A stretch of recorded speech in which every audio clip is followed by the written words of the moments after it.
Lopez grew up in the South Bronx. Who the are you, nigga? I got the streets on fire.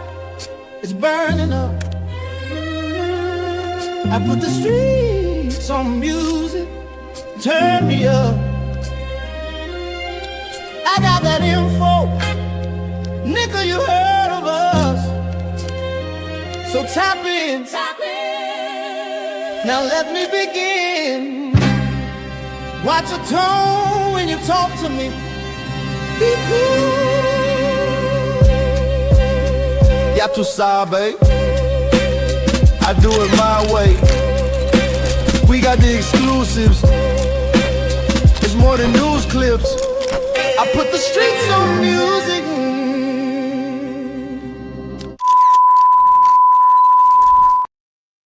Now, I don't know what this new mayor, Mamdani, is actually doing in New York City. The snow is giving him all the problems he can handle, but the New York City jail crisis continues. It's been going on since the last 20 years, and the prices that the city is paying for the food budget on Rikers Island is absolutely astronomical, and the quality is disgusting. 0 out of 10. Okay, you ever been on Rikers? I've been on Rikers. The food, the commissary, everything involving nutrition on Rikers is absolutely disgusting. The standards are low. There's chefs. People think that the food is made by the inmates. The inmates don't make the food. The inmates are food handlers. They do dishes. They do some prep work, but the food is made by civilian chefs, quote unquote. I use the word chef very loosely because if you know, you've been on Rikers, you know what I'm talking about. All right. This is the right time to use. If you know, you know. That food is absolutely disgusting. No nutritional value whatsoever. By the time it gets to you, it's cold. The food is manipulated by the inmates once it's on the housing unit. The New York City jail system is absolutely disgusting when it comes to New York City and the money that the taxpayers are paying to feed these inmates. The food should at least be better. If it's going to cost $23 million a year and it's projected to go up in the next coming years, the food should be better. You need somebody to go into them jails and really do an inspection because inmates are dying from malnutrition. They're dying from disease. They're dying from all types of health crisis that's going on in Rikers Island. If you're going to close it, close it. If you're going to leave it open, really do the job. We get a rare look inside the Rikers Island kitchen. This is for everybody who's never been on the island. It's one of the worst places on earth. You get a rare look inside the kitchen and take a look at this food, y'all. This shit is gross, man. Like, my stomach is hurting just looking at it. Behind New York City's most infamous jail, Rikers Island. Here, chefs work 24/7, making every meal for 3,800 staff and people in custody. People say so many things, like the inmates cook the food. It's not true. We cook the food. But while chefs are on their shift, they're locked in too. Now, the staff kitchen is way different than the inmates' kitchen, how they preparing it. The inmates don't get salt. None of that food is salted. It's bland as a motherfucker. The staff kitchen, now that's something different. My homie used to work in the staff kitchen and bring food back. It's prepared differently. I don't know if it's the exact same food or same ingredients, but their food is prepared differently and it's seasoned. Inmates work alongside them in the kitchen, washing dishes and moving carts. There's a distance between us. Here, you can't treat them as friends. You know why they're here. Any given moment, violence could happen. You gotta have a sense of urgency when you're working back here. Knives are chained to machinery,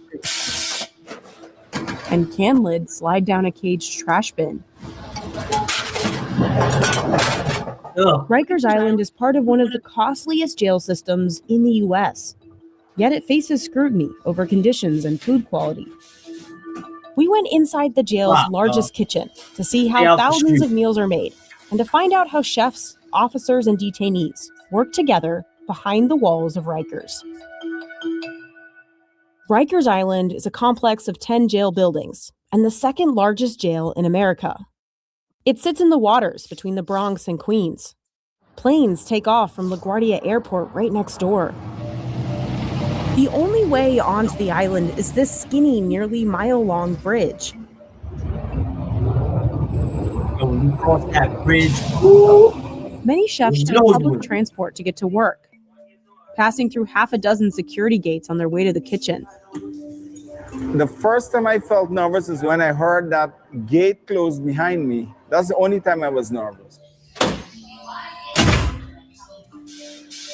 Inside, it doesn't feel any less like a jail.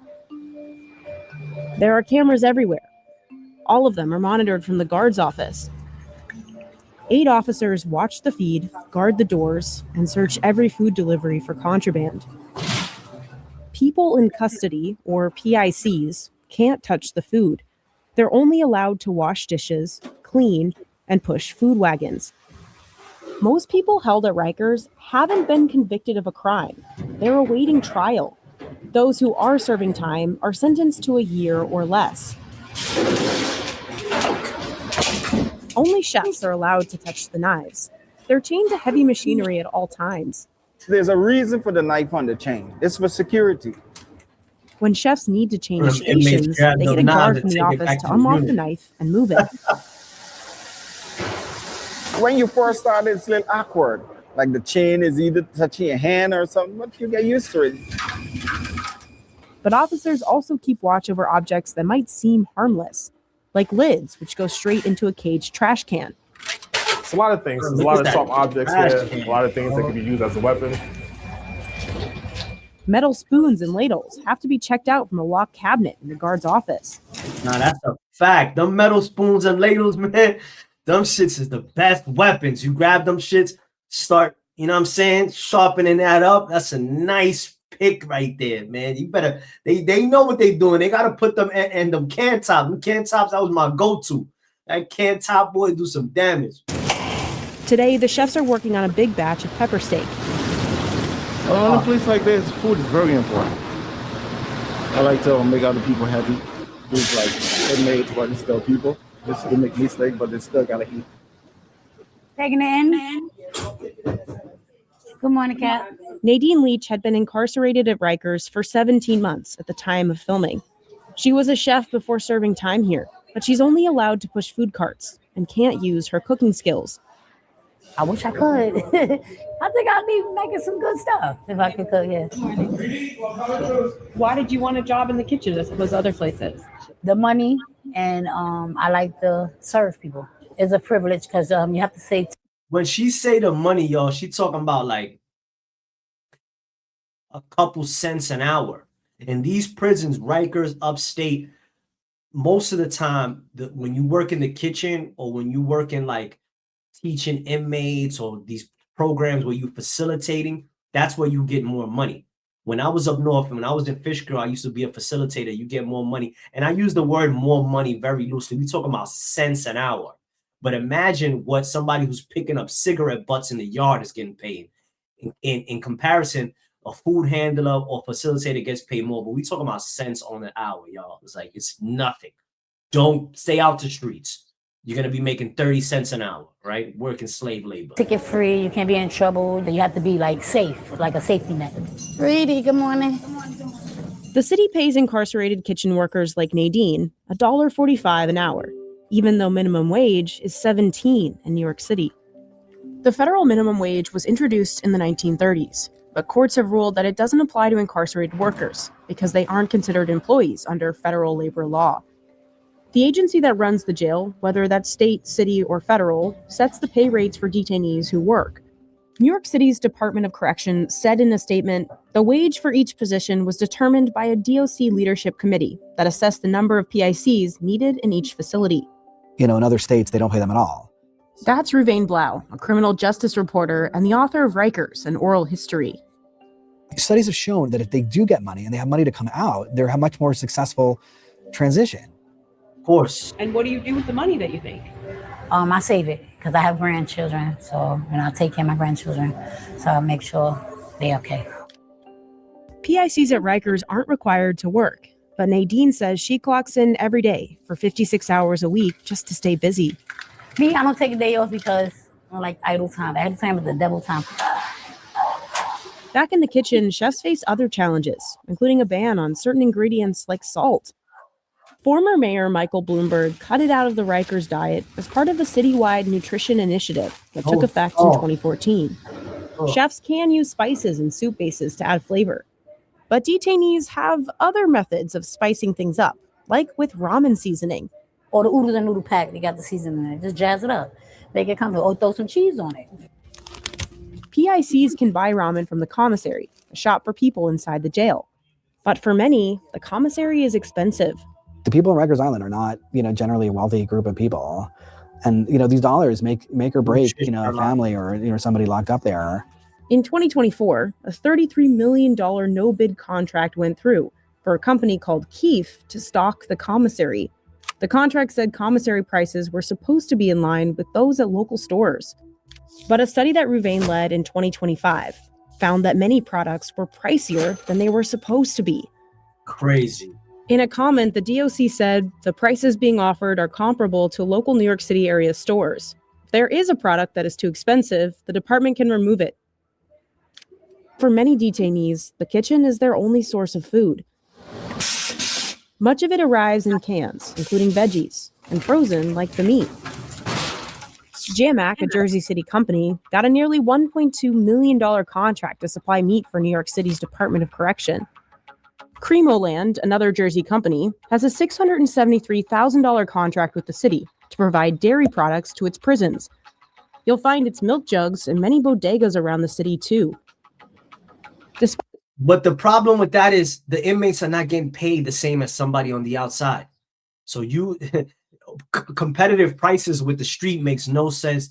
What is Mamdani doing? Y'all let me know in the comment section, man. If you ever been on Rikers, make sure you like, make sure you subscribe, make sure you share this video, and let people know that the Rikers Island health crisis continues, and it's insane. It's been going on 25 years of these people serving slop and the taxpayers having to fit the bill for some nasty, disgusting food. Inmates are still dying from that malnutrition, and inmates are still getting sick at a rapid rate. This is your boy Tone. Make sure y'all like, make sure y'all subscribe, and let me know. Y'all been on Rikers?